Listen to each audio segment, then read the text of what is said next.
Welcome back to Retail Therapy. My name's Will DeFries. Barrett Dudley, how are we doing today?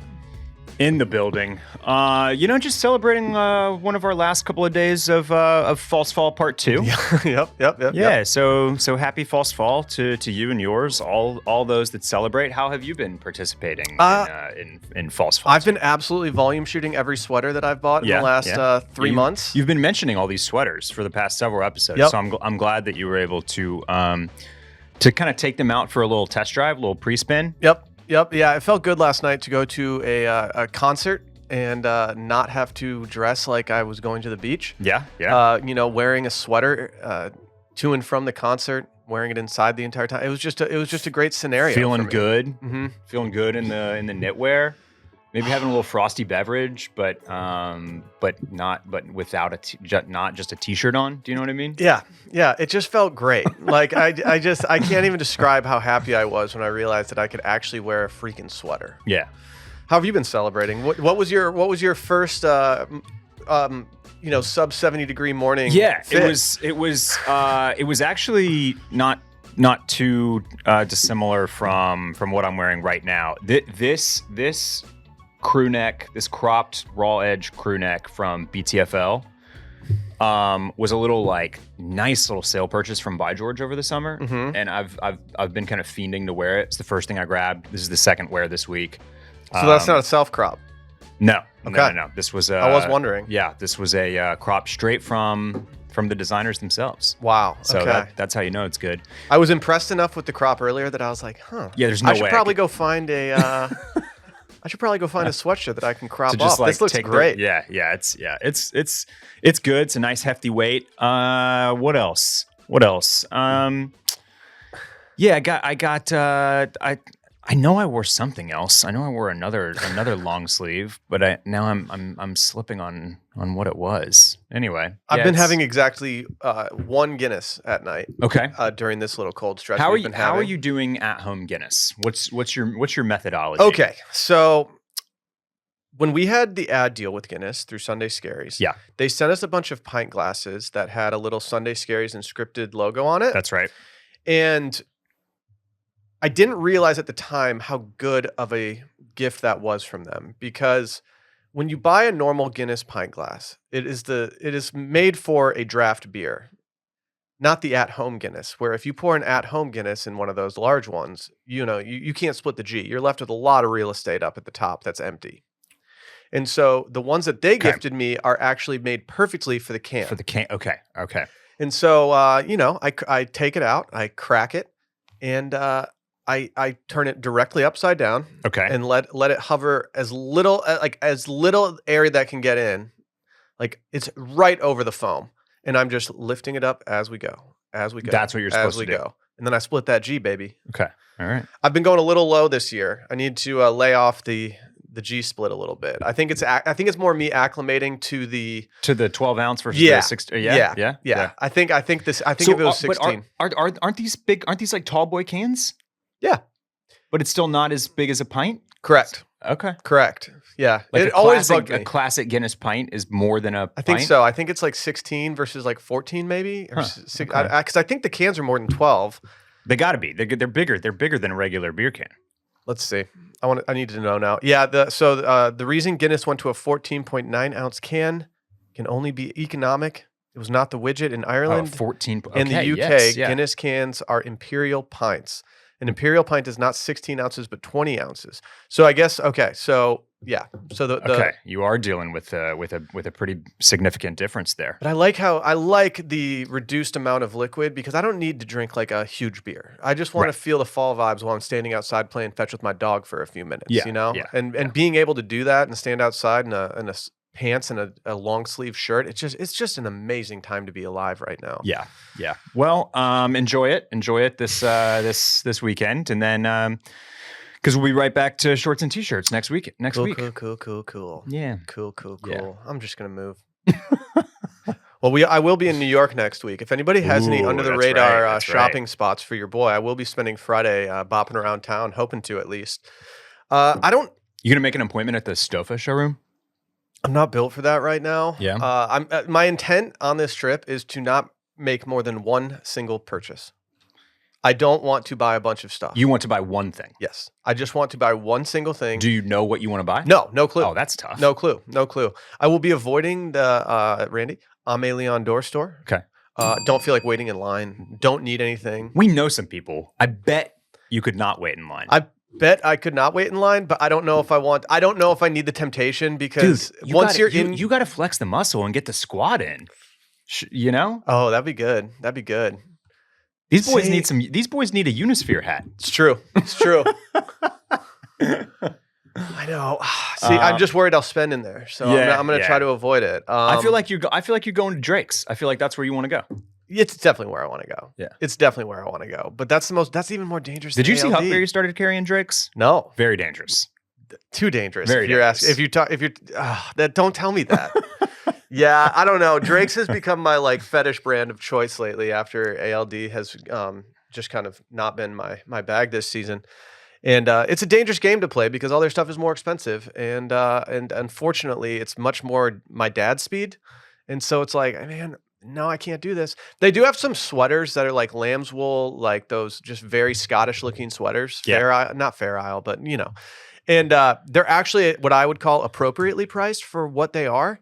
And I'm still gun shy, and I don't know if I need more sweaters. This sweater has treated me very well in the 2 times that I've worn it this week in the cold weather. It's the every other Thursday sweater, and I've been very happy with this. It's a great replacement for the sweater that I lost, which I feel like is hard to accomplish. When you lose something you love and you don't buy the exact same thing, right? I feel like I am spoiled in that this has perfectly replaced the sweater that I lost. Yeah, I keep thinking about how crazy the savings were to buy designer handbags in Europe, out Europe way. And it's a very similar thing that happens with Drake's, right? Like you get a much more attractive price when you buy it over there. So I'm just thinking, I'm combining a bunch of things, but like when we go to the Oasis concert in Edinburgh, that's when I'll pop off on like a Bottega bag and a couple of things from Drake's, I think. Well, yeah, like we could just take the exact logic of going to like Sao Paulo for an Eras tour. For an Eras tour, right? It's like, well, no, we're going to London because it's cheaper to shop over there. Like we're saving a lot of money. Yeah. Are you hitting any of these Eras tour stops? That's the type of retail math that that's retail therapy math that I am all about. Yeah. No, babe, we have to go over to London. I just found this round trip ticket for like no, I think for what I would be saving at the Drake store, this actually makes sense. Yeah, one time I logged on to Drake's and started doing some shopping, but my browser had started automatically converting the euros or pounds to dollars until it realized that I was in the US store. And then I changed the currency, and then suddenly the prices went up, and I was just like, "This isn't how it's supposed to be. I don't want to pay more because I'm living over here. Yeah, it's my circumstances. Damn these circumstances." Yeah, we've already looked into it. Sally's job does not exist in the UK, so that's interesting. I'd have to be the sole breadwinner unless she wants to like pick up some shifts at like the cafe or something. I was like, you went to too much school for us to live in London, and you can't do your job. Like, I don't know if we can justify this. Yeah. So no London stops for me. If anyone does have any off the map recommendations, I'm very into it. I don't know. We really have no plans of eating and drinking there. We've kind of botched the planning of this trip, and I'm excited to go to New York in the fall. New York in the fall, absolutely. Very jelly that you'll be out there, just peeping the leaves and whatnot. Yeah. Say what's up. Say what's up to the old girl, to the Big Apple for me. Before we get into today's episode, let's hear from our sponsor, Shopify. You think about businesses all the time that are just doing absolute numbers. Aloe, Allbirds, Skims. But you think about great products, a cool brand, brilliant marketing, and an often overlooked secret is actually the businesses behind the business making selling and for shoppers buying simple. For millions of businesses, that business is Shopify. When we've released items on this very podcast, you have to know that when we are selling these, we are doing it through a Shopify store. Shopify makes it easy to do pretty much everything. Nobody does selling better than Shopify. If you're behind the scenes of the store and you're the one manipulating the website and changing everything, They make it so easy to figure out the templates, the plugins that you can use. Everything is just right there for you. They even this isn't even in the copy. Their customer support, it makes it so easy just to ask them a question and get it figured out, because nobody does selling better than Shopify. It's the home of the #1 checkout on the planet. And the not so secret is that with Shop Pay, it boosts conversions up to 50%, meaning way less carts going abandoned and way more sales going through. So if you're into growing your business, your commerce platform better be ready to sell wherever your customers are scrolling or strolling, on the web, in your store, in their feed, and everywhere in between. Because businesses that sell more sell on Shopify. Upgrade your business today. Get the same checkout that we're using. Sign up for your $1 per month trial period at shopify.com/scaries, all lowercase. Go to shopify.com/scaries to upgrade your selling today. Again, shopify.com/scaries. Randy, hit that gong for me. Got a lot of Babygirl news to take care of right now. Stuff today. Yeah. Where do you even want to start? It's the season of the baby girls, honestly. We got to start with Paul for GQ.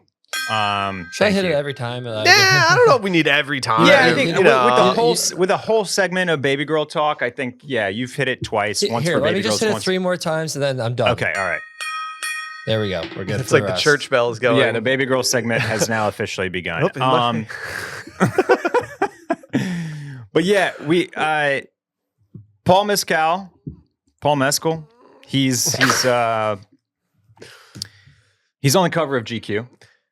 You love a Gladiator 2 PR tour right now. And how'd they not get like the whole squad up in there? I wanted Pedro in there where is Pedro? That's a great question. And I'm sorry, I'm trying to pull this up so we can all look at it on the screen together. It's okay. I had incognito. I don't know what's been going on. I think maybe I'm blacklisted by GQ at this point because we've been raining on them so hard lately. Yeah. But like, even when I log in to read my free articles, it doesn't let me read my free articles. It still tells me that I'm not. Okay. Yeah, I think they've blacklisted me. But this shoot that they've done, which is very Gladiator inspired, features a lot of black and a lot of skirts and kilting and a lot of leather and a lot of like weird working out. And I gotta say, Will, I don't like this photo shoot. Yeah, it's bizarre. It's really bizarre. I mean, if you didn't know that the Gladiator 2 was coming out, you would look at this and be like, "What's going on here?" I'm still kind of like that. Is the thing. Like I get what they're doing. I don't know. Typically, GQ, I mean, I realize that they are still featuring actual clothes that you could presumably buy. Are you buying the tennis skirt that he's wearing? I don't want any of these clothes, which is the weird thing. Do you know? He's got you know Rick Owens vibes. It does have a little Rick Owens vibes, but like I don't know. I'm not trying to do pull-ups in like leather mini shorts. I know, man. but it's on brand for him. Like if you needed to make a BDSM version of his running outfits, this is the perfect thing that you could make. Yeah, he does kind of need like a ball gag to go along with this. He does, this little kit. Yeah, here, though. but like I mean, they essentially looked and they were like, all right, let's get his short Adidas shorts, let's get his cropped sweatshirts, and let's just leather it out. He did confront the. I think we had talked about it on here. The allegations that he would take one night stands to the park and then run away from them. Yes. Can I read this passage? Please do. It says, even if he doesn't have public social media accounts, it doesn't mean he's not scrolling. Back last winter, when there were rumors inflamed by TikTok videos that Mescal would have one night stands, take them for walks in the park the next day, point out a bird or a tree, and then take off running in another direction. Oh, he moans, head in his hands. When they brought it up, he stays there for a while, belly laughing and turning red. Fucking hell. Those videos first came out around the holidays when he was with his siblings. He said, quote, "We were looking at the videos and we were pissing ourselves at it. Categorically untrue. And we were laughing, he says. And one of the things that upset me was I was in the kitchen. I remember my mom looking at the videos and she was getting upset. Isn't that devastating? I was like, oh, it's funny to us, my brother, me, my sister, because we know that this is the way the internet works. It's hilarious. If it was true, it'd be fucking bad. But as a rumor, it's funny. And then I was like, oh, if you're a mother, her impulse is to come out and be like, he wouldn't do this. If my mom heard that I was doing this, I think she would laugh at it. I think she would be cracking up. You know what? They'll look over there. It's all this trick in the book. Yep. Oh, what's that? That's what I do with my kids when I'm trying to, like, when my 3-year-old is trying to is being too much. I just am like, oh, do you want to play I Spy real quick? Hey, look at that bird in that tree. I'm not running away from him, but I'm running away from his extreme energy. Yeah. I'm just glad that they brought it up, you know? Like sometimes I feel like everybody tries to kind of avoid that type of stuff. So it's funny to get the reaction. It's funny to ask him about that. I don't think I've ever had a guest on I don't think I ever had a guest on Scaries where they deserved a hard question. Like I think the point of having a guest on Scaries is to ask them softball questions and just make it really easy. But like there's part of me that's like, if I ever interview someone where I can actually like throw something their way, do I have the guts to actually say ask it them and a hardball question? Yeah, right. like, yeah. And I think maybe the political spectrum right now and just seeing Trump go on CNN versus seeing Kamala go on Fox News and stuff. And I'm like pretty impressed with how, they handle these things. I would cower down so quickly if I had to look at Paul Mescal and be like, so are you running away from girls in the park? I also don't think I'd ask it in a way that he would be a very big fan of that. Yeah, but just a real wacko photo shoot here. Hey, look, some of this is the cape is actually Rick Owens. Randy, are capes in or just cloaks? Just cloaks. I mean, does it have a hood? What are we rocking with here? No hood. It doesn't. Yeah, it's just like a cape. Yeah. That's like a summer cloak. A lot of the clothing is vintage from something called Contemporary Wardrobe Collection. I don't know what that is, but that's where they brought in a lot of this from. So this is definitely it is more costumey than they usually get, and I don't know it's very editorial. I just don't know how I feel about it because this is one of those photo shoots where like you do it and then your boys in the group are chat at 100 get a hold of that 100 million%. And like you can make a good point in the group chat like 2 months later, and then someone's going to respond with like the leather short shorts photo, and you're just done. Absolutely. Like if his lads are not having a good time with this, then they're doing it wrong because like he's a fashionable guy, right? Like he's got the cool haircut and a little earring and like looks cool when he goes out and does the Gucci short shorts and all that. But like he's not generally traipsing around in leather pants and you know what I mean? Yeah. I had a friend who is I'm not going to expose him or anything, but he's a good looking guy, and he did some modeling in his early days. And he didn't tell us that he was doing the modeling, and then someone somehow found one of the photos or saw one of the photos. And the group chat really honed in on that for a very long time. And I felt bad because I was like, we're making fun of my friend for being hot enough to get paid. And like, I can't do that, but I'm still using these photos against him.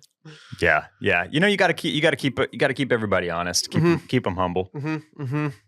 We also have Jacob Elordi for Chanel No. 5, along with Margot Robbie. This had to have been, I mean, I know they work well in advance, but based on how pregnant she is right now, this had to have been done a long time ago. Right. She's ready to pop. Well, I'm seeing what is that? Japanese subtitles come across the screen here. I don't know. That's the Randy question. Okay. I misidentified some earlier with your hat. So. That's okay. Yeah, Randy did struggle with a hat that I bought. I got a new brother hat when they did the I liked the fit of the first one enough that I was like, you know what? I need a dark color one to mix into my wardrobe. Did it fit the same as your white one? It did. Yeah. Okay. Yeah, it did. Okay. Fit the exact same. I was very happy with that. They restocked the caps, and I was like looking around at all the photos online of them, and I couldn't decide if I liked the fit that I was seeing or not. But the white one looks good on you. Like I like the way that. Yeah, the reason I dad hats are like a little too shallow on me sometimes, especially now that I've got all this hair. And then, but when I start to go up to larger hats, I struggle with it. And so this seems to be a good middle ground for me. Okay. And so I'm gonna ride these two hats all winter and see how that goes. You don't want to see Jacob Elordi pulling up on a motorcycle in what appears to be like an outfit from the Paul Mescal shoot. Yeah, in like a luxurious home in Southern California on the coast. Is that where we are? Or are we in Italy? I don't know. I couldn't tell if it was Italy or if we were in like California. Maybe California. Marin or something. Yeah, like, I don't know. Like not maybe. Is there any, am I missing dialogue here? Are there any, no, this is just vibes. I think it's mostly vibes. Yeah. Like it's just kind of them just like rendezvousing. A rendezvous. This is called a rendezvous. And Margot and Elordi. I did finally watch the Barbie movie. Oh yeah. Wait, like recently? On my flight back from Italy. Oh, okay. I was very late to the game, but I was like, I was going through and I was like, I can't watch Challengers. Because like too sexy for the plane. Yeah, like I'm not gonna be the guy watching. Wait, have you seen Challengers? No, okay. No, I haven't. No, I haven't. And I was like, you know what? Barbie movie's pretty appropriate. Did you enjoy it? I did. Yeah, I did. Yeah. It's good. It's a good film. Yeah. Yeah. This ad, I'm definitely gonna watch it with the sound on the first chance I get. I like both of these people, and yeah. Do you follow Outlander? I'm not gonna buy Chanel No. 5 though. No. I'm not either. Yeah, Not pass. either. Do you follow Outlander magazine? Yes. They're I a great actually, Instagram I follow. actually don't know if lately. I follow them, but their stuff pops up on my explore page all the They time. did a nice little thing the other day about how brands are completely flipping away from like lookbooks and going more into, video production for their Mhm. stuff. And like, I mean, I think it's absolutely accurate that they're doing that. But like, I actually think that a lot of these brands are doing a really good job. I mean, Chanel and stuff like that, they've always kind of done these like vague commercial, kind of yes. ambiguous things. Yep. But the smaller brands that are doing things, I feel like everyone's like kind of crushing it right now. And I think it's way more interesting to see the clothes in motion than like, I hate looking at a lookbook and being like, what is underneath that jacket? Like, what does that look like? But seeing something in motion just kind of allows you to get more of a feel for it. Yeah. I definitely find myself on websites that offer the video, like when you're shopping Mhm. and there's like still frame, and then there's like a video of the. I like that. I do. I do like that. For pants shopping, it's like it's so nice for me right now. Yeah. Let's see. Is it just Outlander magazine? Is that the? I think so. Yeah. I think so. I feel like they have very retail therapy coded topics and things that they put up. And Mhm, I don't know, mhm. they just did like an ASAP Rocky That's right. thing. Like Yeah. they're on the come up. Or they've been around and I just haven't been following them enough. But I'm very happy with what I see from them. Yeah. Yeah. I need you to sell me on Drew Starkey being a baby girl. I'm not saying he's not, but my exposure to Drew Starkey is not where it normally is. Okay, so Drew Starkey, I don't remember when, or I don't know, excuse me, I don't remember what for, but he started popping up on the TL a couple of months ago. I think at Cannes for some film that he's in. And it was actually him along with Aaron Taylor Johnson that really just had me like absolutely chomping at the bit to go get my ear pierced. These guys are obviously way hotter and cooler and more fashionable than I am. So I've yet to take the plunge yet fully. But he was out there. He was looking great with the earring. He's been rocking awesome clothes. A lot of Loewe. He's kind of one of the new muses as Nylon tells us. Oh, he's in this movie called Queer. Okay. With Daniel Craig. Oh, okay. And it's the Luca Guadagnino film. So it's the guy that did Challengers, Call Me by Your Name. I'll be honest. I didn't know the film was called that, and I thought they were just using that as a describer for him when it came to just his lifestyle. But you'll also recognize this guy from Outer Banks popularity. See that, and I think because that is my only exposure to him, I'm like associating him with Rafe, who is not a likable human being. Okay, so I'm glad that you brought this up because I think that the biggest knock against him for Babygirl is that yes, his kind of claim to fame at the moment, like his first real big thing, the thing that people know him for, is him being kind of like a douchebag bad guy, and so like you can't really like him. Yeah. That being said, he can redeem himself. He can. And rebuttal to myself. Guess what? The first thing I ever saw Jacob Elordi in was Euphoria. Yeah. Where he's the villain, an unlikable villain asshole. So like it's not unprecedented to go from very hateable character straight to Babygirl. Maybe that's what Babygirls need to do. They take the villain role early so the bar is low for them, and then anything you see that's good from them is more and more likable. But I mean, he's been crushing fits. He looks great in a buzz cut as well as some kind of like some choppier short hair. And I just think he's, I don't think he's done enough yet to be on the list, to be crowned. But when he gets cast as Ivan in Intermezzo, Sally Rooney's adaptation to the Hulu series that is going to eventually happen, that's just going to absolutely set him apart. Yeah. Here he is with my man DC, got some voluminous trousers on. He's just doing things right, He's gotten the follow on Instagram from me, even though he's posted exactly 7 times. That's Babygirl status, though. Elordi's not out here posting. Mescal has shut his down. You can't even follow him right now because he's private. I've been waiting in limbo for way too long to get on his radar. But yeah, speaking of Mescal, here was the tweet from Nylon. Move over, Paul Mescal. Drew Starkey is fashion's latest boyfriend. See some of the actor's best style moments recently, including lots of Loewe below. Is Loewe just anointing baby girls right now? A little bit, but the very, very lot of smoke around the rumors of Jonathan Anderson leaving Loewe. Why? To take they are promoting him. I think they want him to take the Chanel job. Okay. That's okay. Yeah. Okay. So it's within the LVMH family. I don't want him to leave. And they're essentially like giving him like a bigger stage. I've been freaking with the vision too hard. Yes, I agree. I 100% agree. If it ain't broke, don't fix it. Yeah. So I've officially added him to the watch list. Watch list. I think Drew Starkey watch list. Yeah. I'm in on that.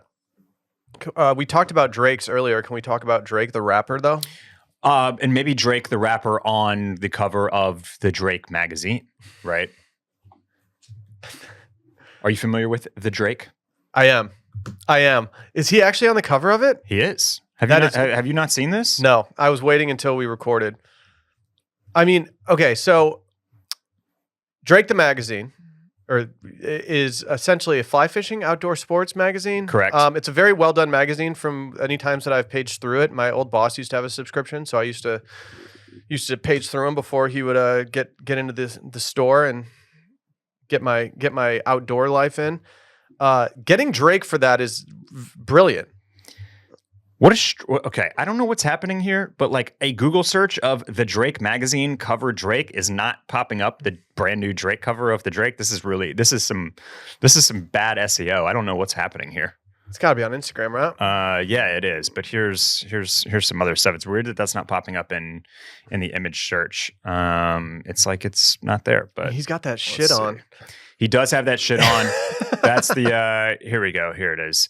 And this is everything that he's wearing is from his latest Nocta drop, which is his collaboration with Nike. And it's all fly fishing inspired. It mostly sold out. I believe it dropped earlier this week. This is the jacket that he's wearing. It's cool. I can't pull that off, but I do think it's a standalone cool piece. It looks like Fred Flintstone. It does look a little Fred Flintstone-y. I kind of freaked with this t-shirt. Prove it.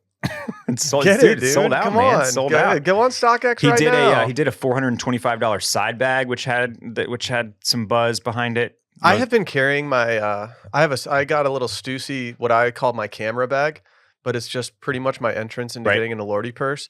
And I have to say, I have been loving carrying this thing in public. Put the camera in there, put my wallet in there, put whatever else you need in there, maybe a couple early bird CBDs for the concert. I've just been absolutely loving having a little purse on me. You're gonna have a little Bottega cassette on the Christmas list, aren't you? Sally's gonna get me something. I'm gonna be like, no, don't get this for me. I think this was my favorite piece. Is the denim outdoor shirt with the ribbed cuffs. Ooh, it's even got a built-in beaner. So we can be clank boys with our keys. That is true. Yeah, you don't need to put them on your pants. You just plop them right there. We don't need the peace frog on the sleeve though. I don't think. Yeah, it's very much giving peace frog. That's just Drake's little. He's a frog. Anyway, question for you: is Drake back on top? Has he officially defeated Kendrick with his fly fishing? I don't know if he has. I'm worried that Kendrick's going to perform. Not like us 10 times at the Super Bowl and just absolutely ruin Drake's life. Do you think Drake going to watch the Super Bowl? Yeah. What do you think? There's got to be a backroom conversation going on, right? Is Drake going to pay Kendrick $1 million to not touch any of those songs at the Super Bowl? I might. If I'm Drake, right? I might make that offer. Hey, dude, can you I would like to watch the Super Bowl with my family, and I would really appreciate if you weren't telling everyone that I'm a pedophile live on screen. That would just be great for me. Here's why I think this move is kind of good for Drake. Because look, he's achieved everything. He needs to find a different audience after getting killed. Yeah, he's achieved everything that you possibly can. He's the most number ones of all time or whatever. Got more money than he could possibly knows what to do with. just like move on to rich guy sports like fly fishing. You know what I mean? Yeah. This is a he bought his ranch in Texas. Yeah, Kendrick is not going to enter this arena with you. He's not wading out into the Colorado River. So this is a spot that you can own and kind of dominate. And I like the vision, you know? Yeah. Yeah. Just imagine Drake with like a big old David Letterman beard, you know, just hanging out on the ranch in Texas. Just it makes me happy when you can tell that like celebrities are like, you know what, I've made a lot. I can kind of kick back and just live my best life and do whatever I want with myself. Yeah. What, Randy? It's like Forrest Gump being like, I think I'm done running now. Like you don't need to do anything. Yeah. Whatever. Just hanging. Satisfied. What else we got? I talked about this earlier this week on Circling Back, but this is so retail therapy coded that we have to do it. Ethos. It's an Instagram account. It's for a restaurant in Austin, and that restaurant simply does not exist. It's all AI generated, and it's gotten enough hype that people are confused as to why they can't get reservations there. But if you take one look at the actual Instagram account, I'm actually shocked that people are not realizing that it's AI. If I didn't see the story first and I saw the Instagram account first, I would have thought, why is this restaurant using AI images to promote their stuff? Like, that's a weird strategy. But the fact that people are getting duped by this is confusing me. Like, I don't think anyone can actually make a Moudang croissant on this level. I think I was not familiar with this until I think maybe this week or last week, and that's because this came across my Reddit homepage or whatever from like the Austin Food Sub, and I feel like this Moudang croissant is kind of what. Like, I don't know if it kind of catapulted them into some sort of extra virality or what, but this was the clearly fake AI generated photo. Yeah. You can't make those little ears that detailed on a croissant. Come on, guys. I've watched enough Great British Baking Show at this point to know that this is simply not feasible. Yeah. Someone like Even New Joint shouts to Rockman over on the east side. 6 days to make those croissants. I don't think they're pulling this off either. Okay, so can you give your review of Rockman, the new place? Yeah, I had her on Sunday Scaries very early on in the podcast. I ended up like just being like, oh, she's like the most fun guest I've ever had. Okay. She was such a riot. We didn't like, she talked for like 80 straight minutes and I wasn't ready to end the interview. Yeah. And then our friend Alex Rydchek, Checkmark Eats, she sat me next to her at the dinner that you and I went to, celebrating the anniversary of her company. And I was like so pumped I got to sit next to her. And the fact that now she's got her own bakery, I'm just like stoked on it. I need to get in there though. I couldn't make the event. People have been lining up at like 8 a.m. They're selling out of everything. And there's what Alex has said is that like Austin didn't really have a bakery doing like these full-on, very high-end laminated pastries. Anybody that has watched has watched Great British Bake Off, like you and I, knows what lamination is. It's obviously, it's very difficult. Probably one of the hardest things to achieve in baking. You need the butter at the right temperature. You got to do all this folding. It's a labor of love. And as we've heard about Rockman, like it can take 5 or 6 days to make some of those laminated pastries, like going through the process. It was awesome. I am a certified pastry boy. I've talked about that before. It's honestly like one of my all-time favorite things to do is like go to new coffee shops or bakeries and get a pastry. And I was a kid in a candy shop at the event. They were letting us take like whatever we wanted, and like I got 4 things on a tray, and then I went back and got a box to bring home. It was amazing. I cannot wait to go back. Honestly, pastries were awesome. I think I'm a huge fan of the cookies, maybe even more so. Okay.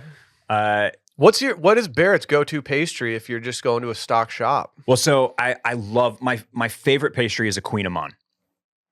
It's spelled funny. It's the thing that you see on a bakery menu and you're like, I don't know what that is. It's KOUIGNAMMAN, I think. Yes. And it is a laminated pastry that kind of looks like the shape of a muffin, but kind of has these like little whimsical like folded napkin looking top. And done properly, a Queen Amman just like pulls off into these like these layers. Thank you for saying the words, because I think the reason I haven't ordered these in the past, I'd be like, I'll take that one right there. So yeah, when the lamination is done properly, you just pull the layers off of this thing, and it's just this buttery little caramelized Okay. goodness. Okay, you're getting me in. Yeah, so that's typically my favorite. I think probably my favorite thing, pastry wise, outside of the cookies from Rockman, was the chocolate chip croissant.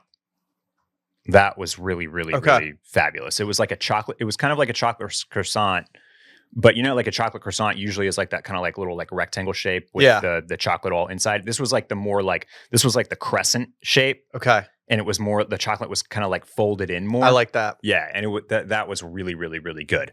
I will say, because I have to, and a transparent podcast here. The coffee menu out there at Rockman, this was an evening event, so I didn't try any coffee, was the most expensive coffee I've ever seen in Austin. I feel like all coffee in Austin's going crazy right now. And my typical especially warm weather drink is a cold brew in Austin. Mm-hmm. And the cold brew was listed at $7 and $8 for the two sizes. I don't know what to do anymore. I don't know what is. I've never had an $8 cold brew.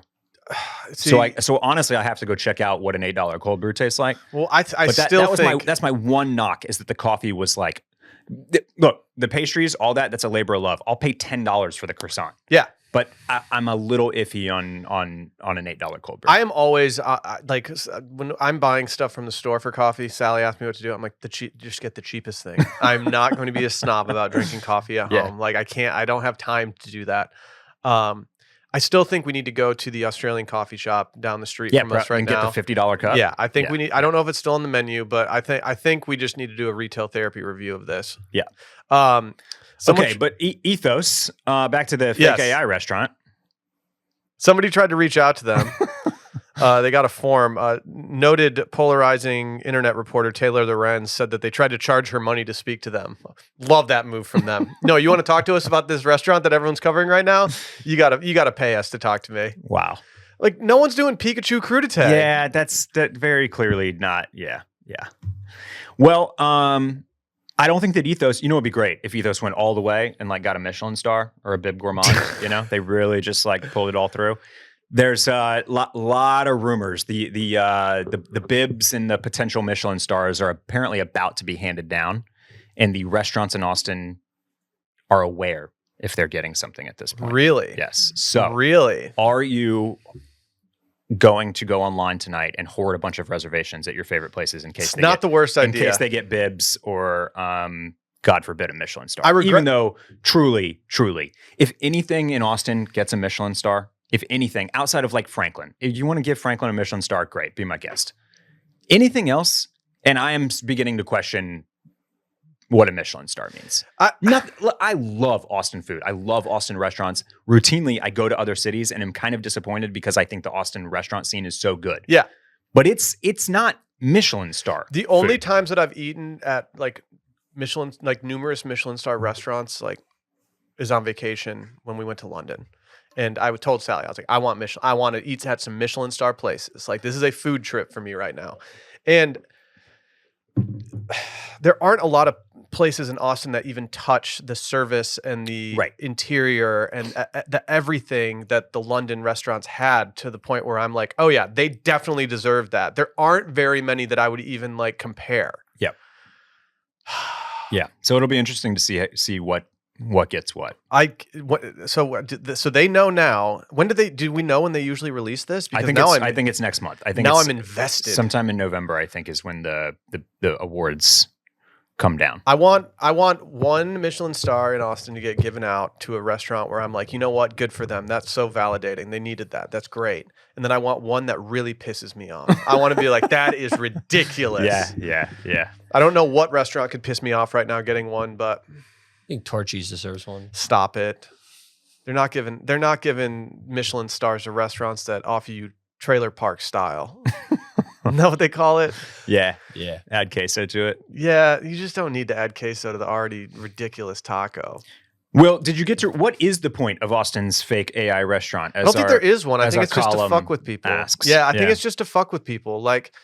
I said it before, but I think that whoever's running this account might have a career for themselves in building up hype for restaurants. Like, Well, they certainly know their way around AI. yeah, which I don't know if that's a compliment or not, but like, you know, they clearly understand the hype train that can go from this kind of thing. Yeah. I just followed Rockman Bakery on Instagram.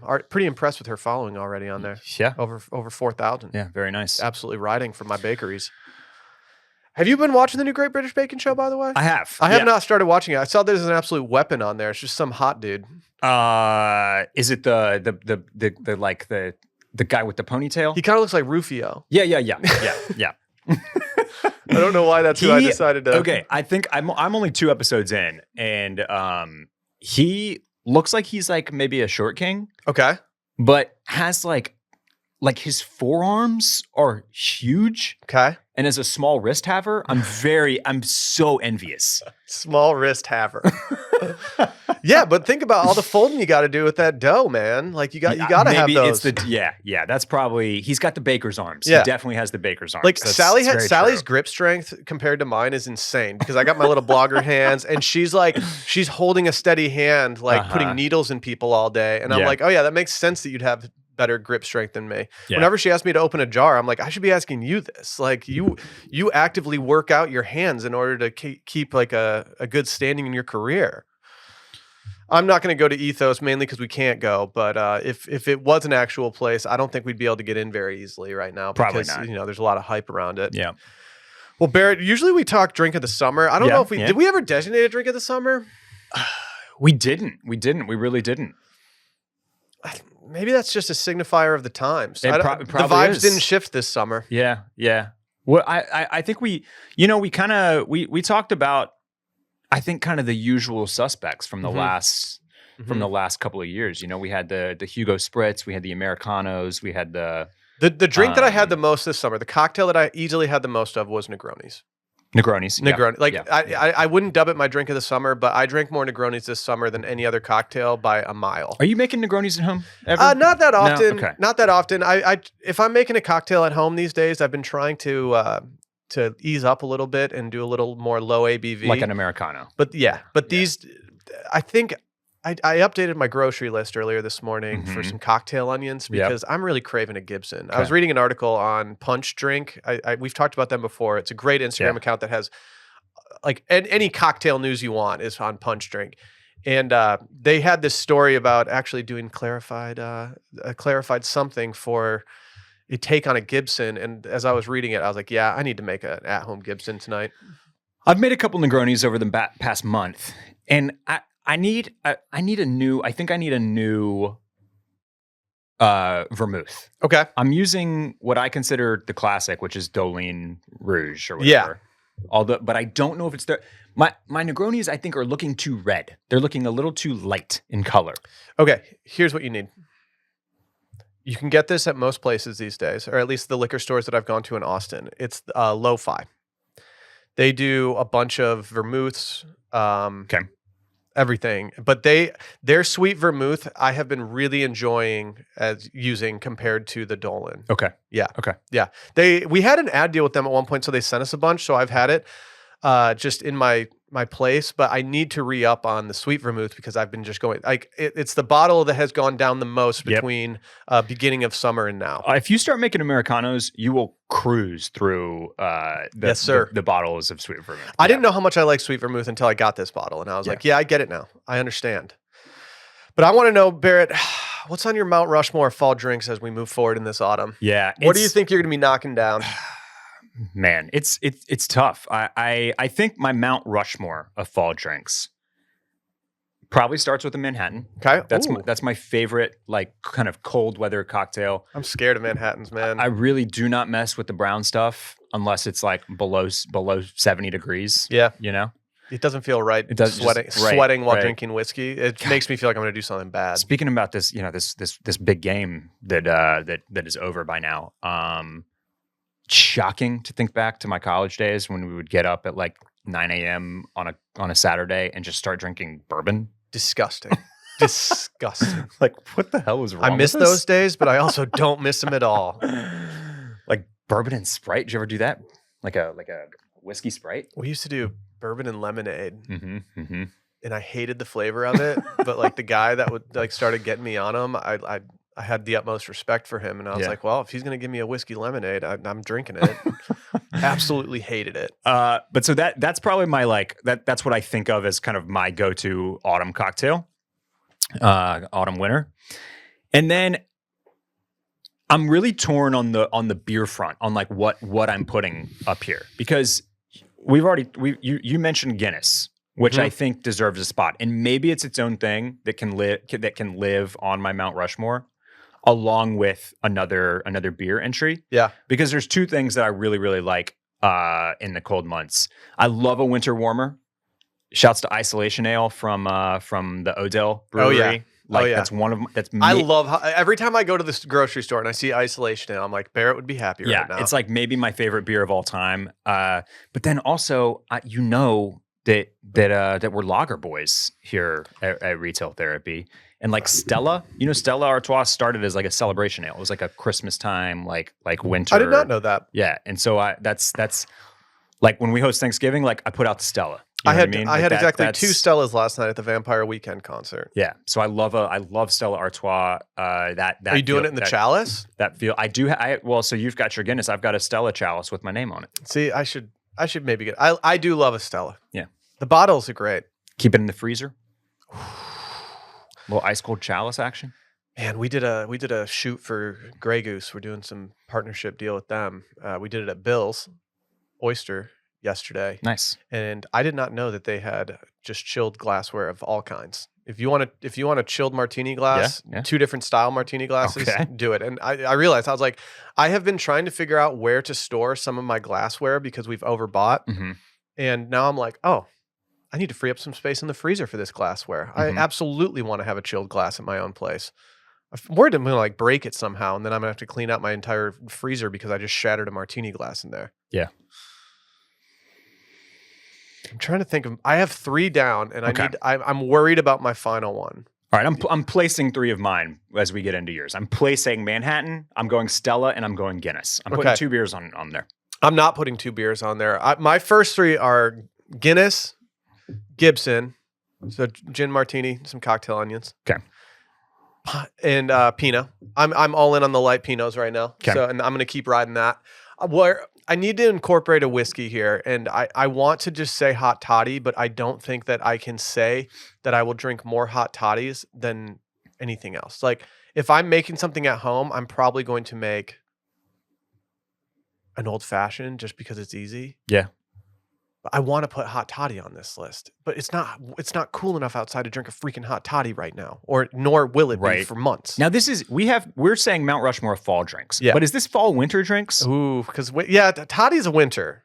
Because if it's winter, then I think I know what I have to put up there as number 4, which is eggnog. Oh, see, I enjoy exactly 1 or 2 eggnogs a year. Like eggnog for me is a buy once. Yeah. Right before Christmas. Right. And then once that thing has gone down, it's not getting restocked. No, 100%. Do you do rum or whiskey?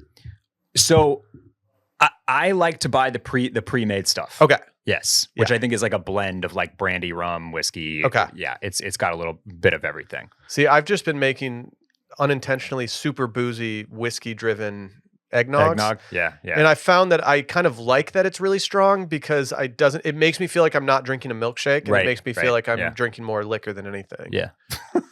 Which I don't know if that's a good my problem always with the homemade eggnog is that it separates. Yeah.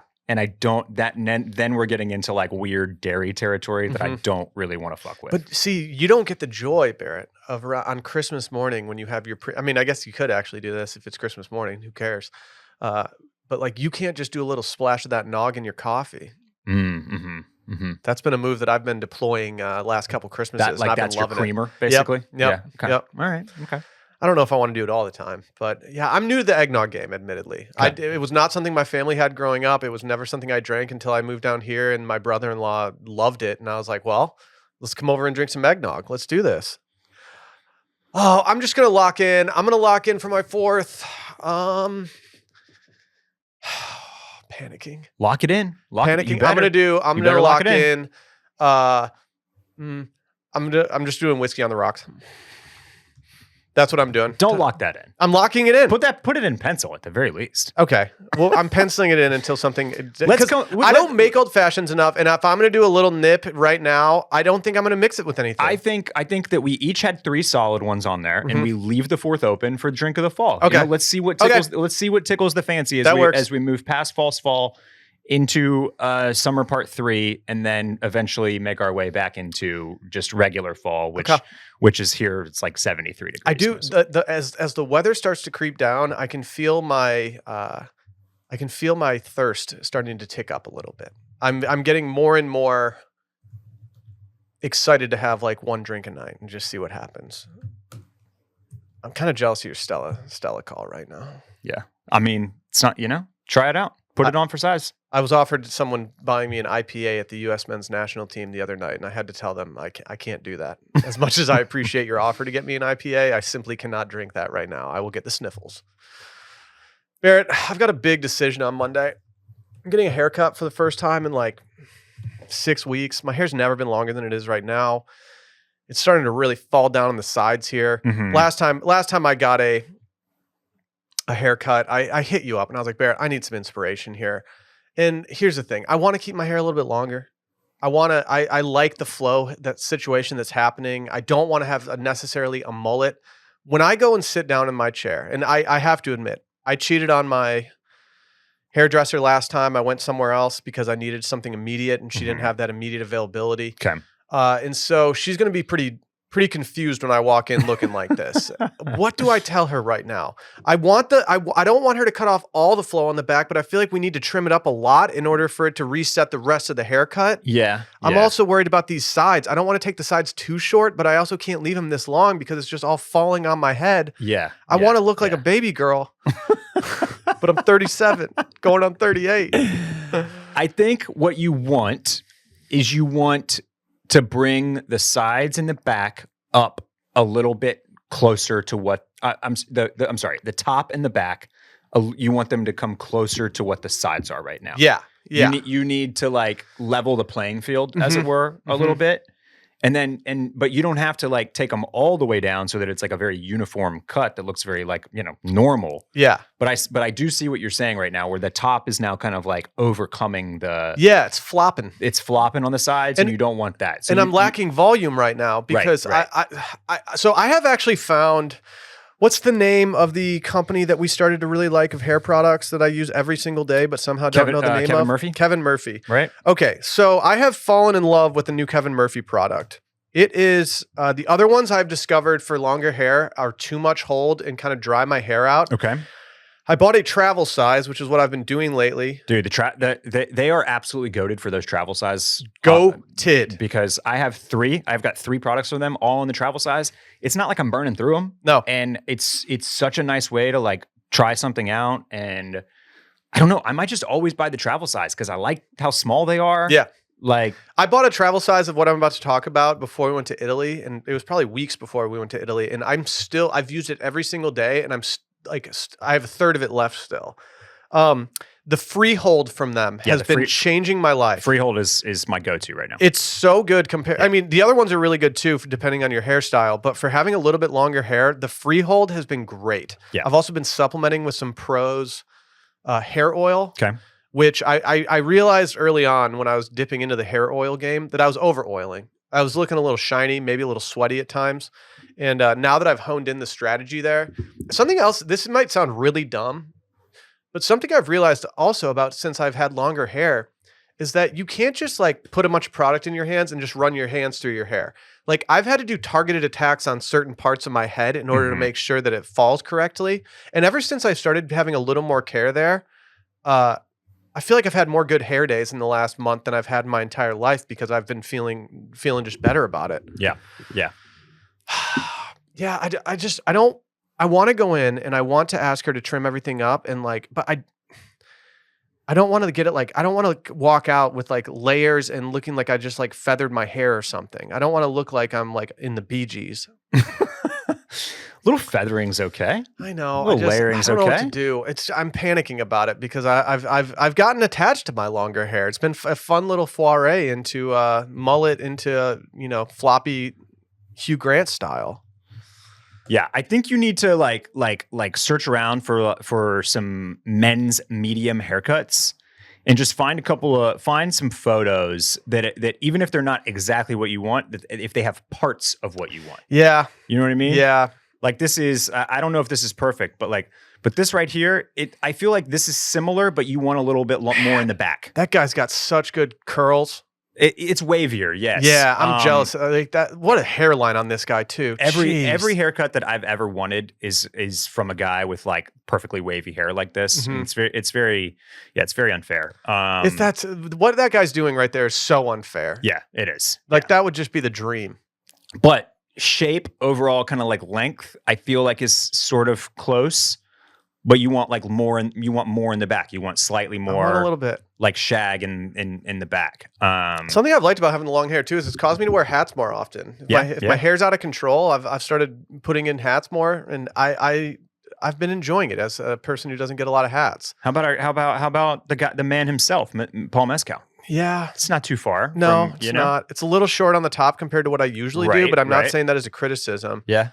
Even last night, I was at the Vampire Weekend concert. I was looking at the lead singer, and I do the push back on the head. Right. He does just the straight up, like, no, I'm putting my hair right in my face and having that floppiness there. I can't do the hair in the face.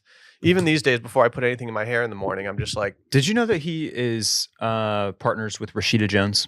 No. Yeah. Really? Yeah.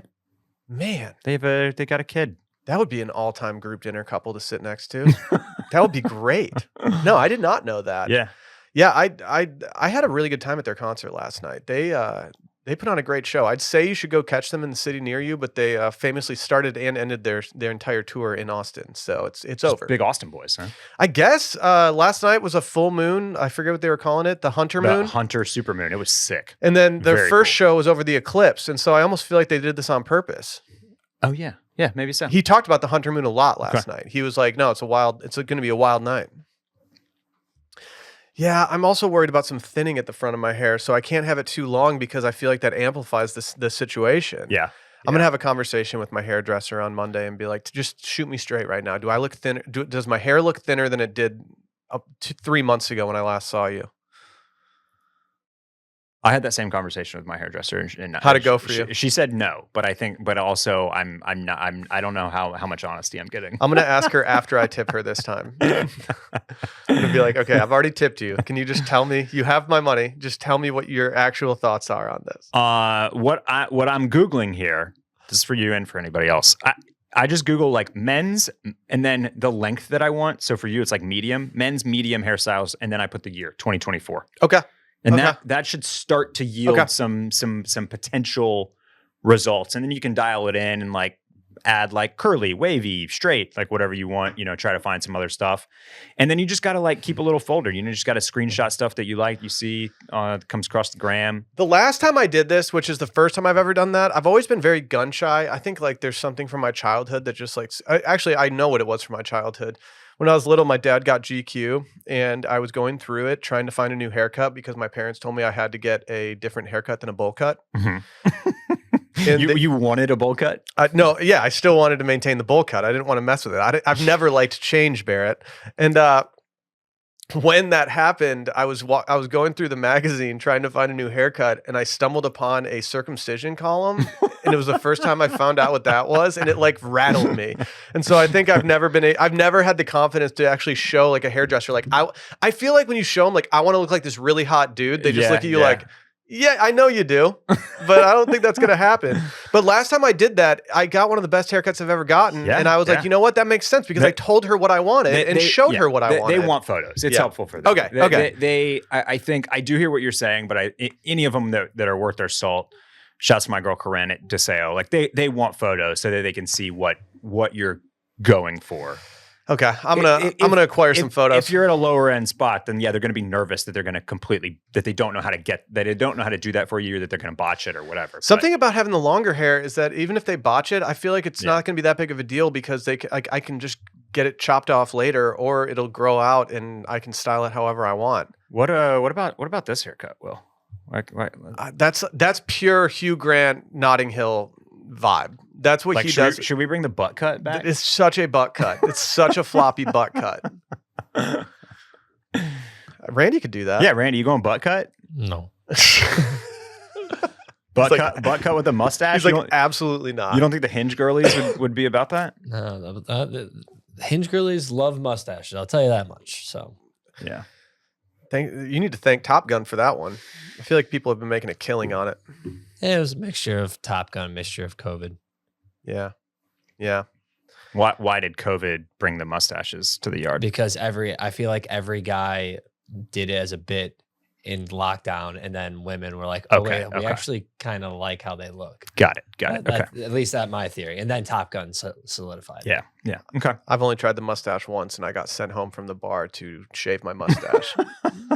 Sally said, "You're not meeting my friends looking like that." You would have such an unbelievable mustache. No, I would look like a Civil War general. I can't do it only mustache. Like I look ridiculous with just a mustache. What if you just? I mean, you could just shave it. Like, what if you just went with like a real like dainty, like just like top lip? I don't know if it's capable of being dainty. Like the way that it grows in is such a caterpillar, man. Yeah, It's so yeah. thick up there. Like that's like one comment that I get from a lot of guys. Like, dude, your mustache is so thick, and I'm Yeah. like, yeah, I know. Yeah. I don't love it, but it is what it is. It also hurts me on the Guinness front, splitting the G. I'm always doing the face one. Right, You don't want to be right. doing that. We don't have very many articles of interest, and this isn't even an article of interest. This That's is kind just of an article simply of interest. it's just simply a collaboration. We brought up Filson the other day of like too outdoorsy, whatever, and I was actually surprised that they did this this collab with Birkenstock, but I think I freak with it. I was surprised. I like these too. They're pretty interesting. They are, as somebody noted in the comments, they're very similar to, I think, a shoe from Quaddy called like the D-ring mock or something. Mm-hmm. I did chuckle at one of the very first comments though, that said, "Suave. This looks like it was made for Shrek." I don't hate that. Is Shrek core in? But maybe Shrek, exactly. Maybe Shrek core is kind of in. Can you buy these currently? I don't know. I am like very, very not opposed to buying these at this Yeah, point. The yeah. more that I look at them, actually, the more I'm like, I think I might just do it. Oh no, they're sold out. sold out. I didn't even know these dropped, man. Yeah, I like. It's almost like this is like a. It's like a. I get the Filson not a emails, mule. and I didn't hear about this. I think they're all in my. I think they're all in my promotions tab at this point. Oh, they're $375. Wow. Oh, yeah. Okay. Does that change the equation for Yeah, you? it changes it a bit. Changes it a bit. I didn't have that. Well, you already want those other Birkenstocks for stomping around the garden. I know, but these replace those. Yeah. These replace those. Yeah. Unfortunately, the retail therapy in me is jumping out, and I want the more Yeah. expensive one that's like, getting all the hype and is sold out instead of getting the ones that no one wants besides me and my sister. Yeah, man. Okay. That's a bummer. Sold out and too expensive. Just a double whammy. Have you checked out the Birkenstock store on South Congress? No, I need to. I'll be honest. Like, you've gotten probably the ads from New York Times about how to clean your Birkenstocks and how easy it is and how I've everyone not. should be doing it. I've not. No. It's pretty interesting to see, Yeah. but like, I don't think I have it in me to clean them as well as everything else is going, Okay. or as everyone else is. But like, I need to re-up. I did- Clogs are disgusting. I did bust out my Bostons this week. I need to That's- bust out the that's- Bostons. That's one thing I did. Those Yeah. are still in my. The one thing I haven't done to transition to fall is take out my fall footwear yet. It's time. I'm worried that no, it's not, because the second if I brought the boots out right now, it's just simply not. They're going to sit there for another month. Speaking of footwear, I mean, I don't know. Forgive me, but you guys going to talk about your fisherman sandals at Howard's? That post? Oh yeah, They got some Flexing the buzz in the fishies. office. Barrett went fishing. around these parts. Around this office. What were the fellas saying? We was mainly like, when did you go to Howard's? And they're like, no one was there. That was last Saturday night, and we had dinner at Clark's, and then we popped over to Howard's, and it was a surprisingly empty night at Howard's. Oysters or not? No oysters for me. We did not go raw bar. Okay. Had some scallops though. Oh yeah. Delightful scallops. Okay. I haven't been to Clarkson in a minute. And, they've got one of probably my favorite spot for martinis. They've got a Vesper martini on the menu. That's my version of your Gibson. That's like my all-time go-to favorite. They do have great martinis there. Yeah. Like great martinis there. That's where I ordered a Gibson there, and they put the cocktail onion on it. They have large cocktail onions, and the people next to me thought that I had ordered a martini with a scallop in it. And I was like, no, it's not a scallop. Like that sounds disgusting, but something I would probably try. But yeah, the little corner booth was open, so I had to get an obnoxious photo shoot out of the way. You had to. Yeah, You had to. I had to do it to him. Funny story about the fisherman sandals. They got some comments. They also got a comment from my mom, who said that she was definitely not a fan. Oh, Wow. love that. That's like we like talked on the phone. And she brought up the Instagram post and she said, "But those shoes, I usually like all the stuff you wear, but I don't like those." Well, this is like when I picked my parents up from the airport, and my mom looked at me and was like, "Don't like the hair." And then my dad looked at me and he goes, "Your hair looks great." But it was just very funny. Like she was just, I couldn't get a read on what she meant by like what she was saying. And I was like, am I supposed to not wear them because you don't like them? Yeah. Like that's kind of the way it felt, which is just funny because very momish that like. But then if Laura doesn't like them, you're still going to wear them a million times. Then your mom says something and you're like, wait, should I retire these? Well, no, that's what I told her. I was like, you don't have to like everything that I wear. Like if you did, I don't think I'd be pushing the envelope hard enough. Yeah, true. You know? Maybe she knew your getaway speed from the one night stands that you dump off, like in the park, wouldn't true. be that good. So she was a little disappointed. It's hard to run away from girls in fisherman sandals. That's true. But yeah, it's a nice, warm little evening. Had to break them out one more time. Yeah, you did. You did. You had that shit on. Put them things on. Barrett, I'm closer than ever to buying a pair of Crocs. Okay. Mule Boys, shout out Gian. They posted some the Crocs Classic Quiet Clog, and I think I'm in on these. I think I have a spot in my rotation for these instead of the Birkenstocks. These people love Crocs just from comfort alone, but I've never liked the holes on the top of the shoes just because it's not something I really want, and I feel like it's a signifier of like those are Crocs. These have just little indentations. I wish they didn't though. That's my biggest agree. thing. I wish they didn't have them, but I wish they were just a flat surface. I think that's why I haven't already bought them, is because I do wish it was just a flat surface. But then they have one that just has a flat surface, and I don't love it. And so I'm like, but they're not the same silhouette as this. So the shape's a little bit different. Yeah, it's just a little different. It's a little more like sandally as opposed to cloggy. But like I at this point in my life wear slide-on shoes more than anything because I'm running outside to play fetch with the dog, running after my kid, doing dad stuff around the house. I'm like, do I just need to go full dad and just cop the Crocs? I mean, maybe you should just go OG Crocs though, right? Yeah, maybe I should. I need some giblets. You do got it, yeah. Ooh, retail therapy collab with Crocs with RT giblets. We could get some RT giblets, man. Hard. Gibbets, excuse me. Yeah, I don't think there's an L. Giblets. Giblets is something different. Yeah, isn't that what you take out of a turkey on Thanksgiving? You don't want those giblets? Yeah. Let's do some wish list items. All right. I'm going off this week for absolutely no reason. Off. There's a 0% chance I buy this Go ever. off, King. But I am in the market for, this is more of a placeholder for me to just remind myself that I need to get some new scented candles. Obviously, Velabox has some. So for anyone wondering, Velabox is restocking the New York and the fall candles. It should be out very soon, if not already. But just keep an eye out for that because they're very popular and they are going to be restocking them soon, as well as the scary Christmas candles as we get closer to the holiday season. Heck yeah. Yeah. Oh yeah, that's a good one. It's a good one. But I was like, What's you know what? What's the Christmas one called? Scary Christmas. Okay. It's a better smell than a name. I'll say that. I had talked about Loewe scented candles on an episode of the Sunday Scaries podcast, but that was unfortunately at a time where Loewe was nowhere near my radar, and I called them low. And I think I need to honor them. Do you own one? Do you have a Loewe candle? No. Okay. No. I want to get a small one just to see what the deal is. And I also think that, like, if I'm going to get a Loewe candle, I'm probably never going to get something that looks like this because they have some really unique vessels that they put their candles in. Yeah. Where, like, you could repurpose that for something else. Like, just getting a black one doesn't move the needle. Right. But when I saw a large hazelnut double wick candle for $495, I was like, well, it's retail therapy. I'm going to throw that on there. Yeah. Yeah, they do have really, really nice looking candles. They have one that's like, the scent itself did nothing for me when I read about it, but the vessel in it was like so cool that I was like, no, that's pretty awesome. I don't know. I need to there's two things in life that I need to re-up on, and that is nice body wash and a nice scented candle. Yeah.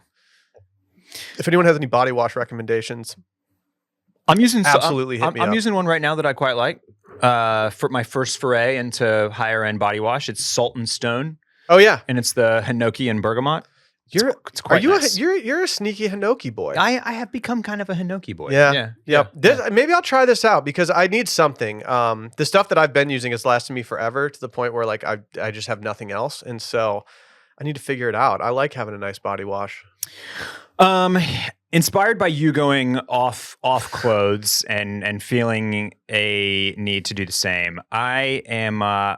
I'm in the need of new bedding again, and I feel like maybe I've put sheets on the list before, but it's time. I need new sets. You know, the couple of the sets that we're just using are just like embarrassing, to be quite honest. That we're still putting them on the bed. I also need to re-up. Yeah, there's some, but look, I love Parachute. My Parachute, our duvet cover and sheets from Parachute go absolutely they go hard. They're awesome. They're worth the price. I have had Parachute in the past, and I think we still have some elements of our Parachute set just because we use like our bed's been all white for a while now. So I think we still have some like pillowcases and stuff, but I think we absolutely ruined our comforter for our duvet cover for it. But the price is just not when like it's a big purchase to make, especially to get like a new duvet cover and sheets and the shams and all that. And Keats, I've heard a lot of really good things. People really seem to like them. Their pitch is that they bring you the same level and quality of product at a far lower price. They do everything now, by the way. They've got clothes, they've got home stuff. They do bags, whole bunch of shit. But I think bedding is one of the very first things that they ever launched with. Have some of this too, and so I'm kind of itching to give them a shot. I'd like to try a set from Keats. Is it Keats? I don't know. Are we saying Keats? I don't know, man. Quince? I don't know. Surely we got somebody from Keats. Everyone calls listening. the restaurant in Austin Quince, even though it's Quince downtown, or not downtown, down by the water. Are they just being snarky? Maybe. What's your pillow game looking like these days? What's the ideal pillow for Barrett to be sleeping on? I like a very, very, very like soft, like feathery pillow with not that much filling in it. Okay. Because I am a stomach sleeper for the most part. Okay. And so to keep that neck alignment right, I can't have a big poof. I get it. Crook in my neck. I can't sleep on the stomach, man. That's just not in my game. If I sleep on my back, this is about a 90% hit rate. If I fall asleep on my back or if I end up sleeping on my back, I get sleep paralysis. Really? Yeah. And it's fucking terrifying. That's actually when awful. That's the most likely time for me to get it, but I don't often sleep on my back. Okay. I'm a side sleeper. Okay. Yeah. I'm kind of in between. I'm like side, but the way I fall asleep is on my stomach. I've been just absolutely rocking with like an overly stuffed, dense pillow that just cocks my neck up. It's just great. I got a new pillow recently that I would vouch for. If you need a pillow rack, I would love a pillow rack. Let me see. I got to pull it up on the old Amazon to figure out what it was. It is called it's from Coop. It's from the brand Coop Home Goods. Okay. And limited time deal on this bad boy right now for $60.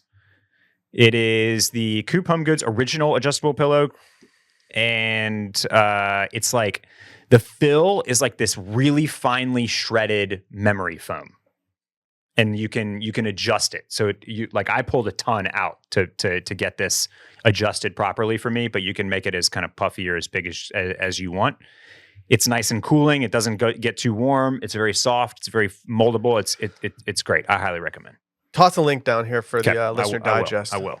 All right. Well, I don't have much more this week, Barrett. It's all for me, man. Hopefully, by the time people listen to this episode, you are absolutely hungover on your couch because the Texas Longhorns absolutely took it to the Georgia Bulldogs. Let's hope. We'll see. All right. We'll see you guys next week.